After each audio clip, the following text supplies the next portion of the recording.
Danas je lakše no ikad formirati vlastiti stil. Modnih pravila sve je manje, važni su samo kreativnost i samopouzdanje. Mislim da su ključni sastojci dobrog stylinga upravo neki detalji i čak neka najobičnija kombinacija, obična crna ili crno-bijela, može istaknuti i napraviti baš nekim statement izgledom. Naprimjer nakit, naočale ili čak i možda neki upečatljivi ruž. Pa recimo uvijek su tu nekakvi detalji koje možda, ne znam, žene danas ne biraju na prvu, recimo dobar šešir, nekakav širokog oboda, to je jedan recimo komad koji može svaku kombinaciju upotpuniti na drugačiji način. Znači može podići na jednu novu razinu nekakav casual svakodnevni outfit sa običnim trapericama, a u kombinaciji sa nekakvom ženstvenom haljinom ili možda damskim onako hlačama širokih nogavica, opet daje jednu tu posebnu glamuroznu notu.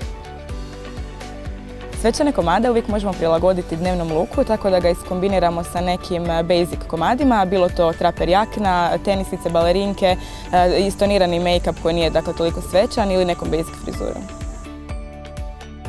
Pa mislim da je ključ pronaći nekakav balans kako to sve nekako isprezentirati, da možemo napraviti tu tranziciju iz dnevne u večernju varijantu. Recimo, tu je ona stara izreka da je ženska torba prepuna tajni, tako da već sa nekakvom praktičnom većom torbicom možete automatski nekako stonirati taj izgled za nekakvu dnevnu varijantu uz neke udobne cipele ili sandale, dok za večernji outfit jednostavno se to prilagodi sa možda nekakvom drugačijom torbicom, sa nekakvim lijepim elegantnim salonkicama, uz nekakav decentan nakit ili bisernu ogrlicu i onda to automatski poprimi jednu drugu dimenziju.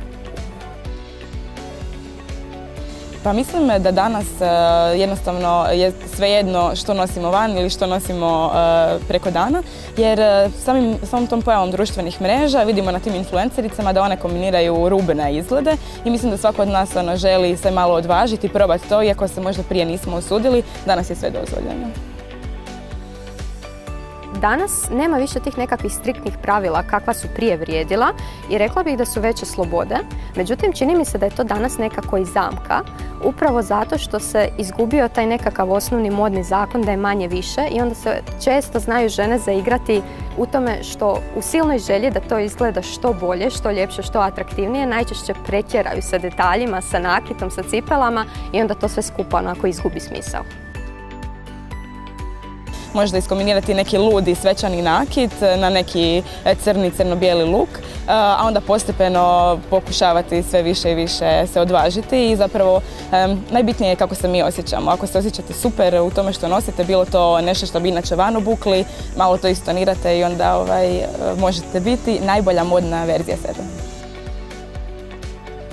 Meni se osobno čini da danas zapravo puno više nedostaje te nekakve individualnosti. Ja bi se tu možda retroaktivno vratila. Recimo kad smo bili djeca ili da se vratimo u periode naše srednje škole, svi kada pogledamo te fotografije, istina iz današnje perspektive, možda to sve nije bilo savršeno stilizirano, ali smo bili sretni zato što smo nosili ono što nam se u tom trenutku sviđalo. Tako da mislim da je moda kategorija u kojoj bi se zapravo trebalo igrati što više i pritom zapravo pokazati našu individualnost. Moda je zapravo svojevrsno pričanje priče.